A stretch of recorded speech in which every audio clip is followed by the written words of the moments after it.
So I got to check out Far Cry 5 last week, and not just your typical go and play the game. Ubisoft brought us out to experience the game. So we're out in California, we're at this ranch.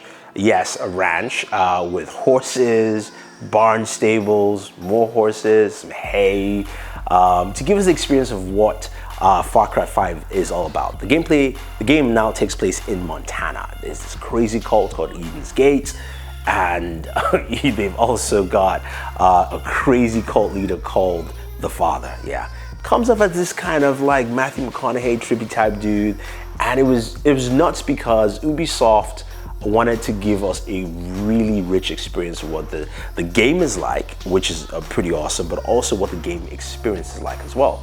So they actually flew in the head of the cult in a helicopter. So this dude comes out and he's talking about harvesting souls and all this kind of stuff and the sins of the world and some craziness.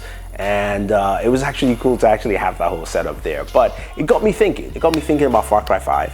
Got me thinking about the Far Cry series in general, and why, one of the questions I wanted to ask was, okay, why should I actually play this game? For me personally, I stopped at Far Cry 3, so I got a chance to interview Dan Hay, and I asked him that specific question. Far Cry 3, we built a really compelling villain with Voss, and I think it was alchemy. We had some great writing, we had some phenomenal acting. And I think that we created that face-off, a real gravity moment, especially when you think about how it opened. You're in the cage and Voss is there with the phone. He goes, "This is a nice phone, man." And you're like, and it's just compelling, right? And we really leaned into the first-person camera. And I think that if you haven't played a Far Cry in a while, it's a great time to come back because we have a truly interesting, unique, just compelling enemy with the Father. We built not only one, but we built an entire family. Yeah. And we're really going back to that moment of intimacy, that first-person camera of them stepping into your space. Mm-hmm. And them, when you, in the real world, you look inside somebody's eyes and you kind of get a sense of what's going on behind there, you can really feel it with the Father. And he does raise a really good point, so I did like his answer there. And it actually showed while playing the game. I can't show you too much, but I got a really good experience of that mindset of getting into Far Cry. And the other thing I also asked him is what was the experience he wanted me to get from the game itself. And he had a pretty good answer. Right. But if you played the Anecdote Factory of Far Cry 3 and you loved it, this is bigger, there's more to it, it's more generous. There's going to be so many opportunities for you to grab a guns for hire and grab 2 guns for hire, play in co-op, the entire game in co-op. If you want to just get into a muscle car and drive it down the road and feel that classic American experience, you can, but we're giving you the ability to fly. We're giving you so many systems that collide and rub together to create that kind of glorious Anecdote Factory that I think the people who love Far Cry are going to love it, and the people who've never tried it before, this is the best time to join the series. So besides all the trippiness of this world in Far Cry, right, understanding what that is, understanding how a cult really functions, Far Cry and Ubisoft got a cult expert. His name is Rick Allen Ross, and I got to ask him a couple of questions about how the cults come to be, the mindset of the cult leader, and he gave me some really interesting insight.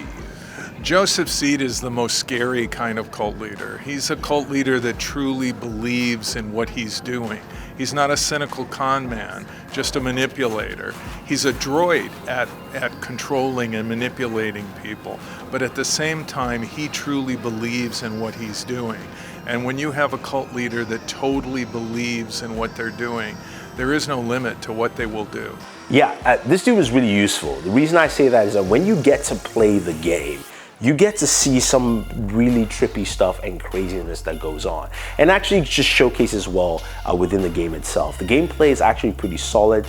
Now again, this wasn't a final build, so I'm not going to basically pin it and say anything was bad or crazy, because yeah, it just wasn't the final build. But I really enjoyed it. I enjoyed playing the game. I enjoyed, walking around and doing different things. Now this game is massive. It really is massive. Like, you can decide to just go fishing if you want to the whole time and not care about anything, but there are different aspects and different areas on the maps that you can go and investigate. Now of course, you guys know there's a dog in the game that's going to be helping you out. His name is Boomer, and I got to save Boomer. We had this little obstacle course where we got to shoot crossbows and slingshots, and I have to say, yours truly, you know, my African skills showed up and I was able to hit all my targets, and I got to save Boomer, and here is Boomer right here. Yep, I saved him, and he's doing well, but you know, he's gonna be in the game. You're gonna see him in the game. I didn't get to actually play Boomer in the game with my gameplay experience, but I got to basically check out what the game is all about. Now, it's like I said, it's really massive, it's extensive. The gameplay feels really nice and smooth. There are multiplayer modes, different modes that add to the gameplay elements itself, and I was quite impressed with what I actually got from this game. I think that a lot of people will be quite interested, especially for someone like me who Far Cry 4 was just not my thing. It's a nice game, but really wasn't my thing. Primal, I just didn't touch. 3 was where I really, you know, I played the most amount of Far Cry, and spending that time and kind of getting back into it, I was like, okay, I can feel this. I like the way this is going here on this game. So you'll find a lot of things that are pretty awesome in the game in terms of like some of the gameplay elements, where you can also get, you know, you're helping people within this town, you're liberating from, you know, the craziness of Eden's Gate and all the massive craziness of this game that has built into it. There's also a short film about Eden's Gate that Ubisoft decided to create. I got to check it out. It was really cool. You guys will get to check out on March 5th. So stay tuned, check that out. I think it'll be out on Amazon. So it's actually a proper short film, not just some like cheap stuff out there, which is pretty cool. But I think the gameplay elements in this game will be something that people will definitely enjoy, because I did. I had a good time playing the game, besides of course running around the ranch and just doing some goofy stuff there and enjoying myself. But I will say that when this game hits, hopefully I get to do a review for you guys and you guys can see it, and I'll give you my final thoughts on what Far Cry 5 is all about. But till then, I'm gonna shut up and let you guys enjoy some of the gameplay I had within the game. If you have any questions and comments, let me know. Otherwise, don't forget to like and share, subscribe to the channel, and always enjoy your entertainment. Now, time to watch me die in gameplay. Final collapse. We must prepare for what comes next. We must prepare for the new Eden.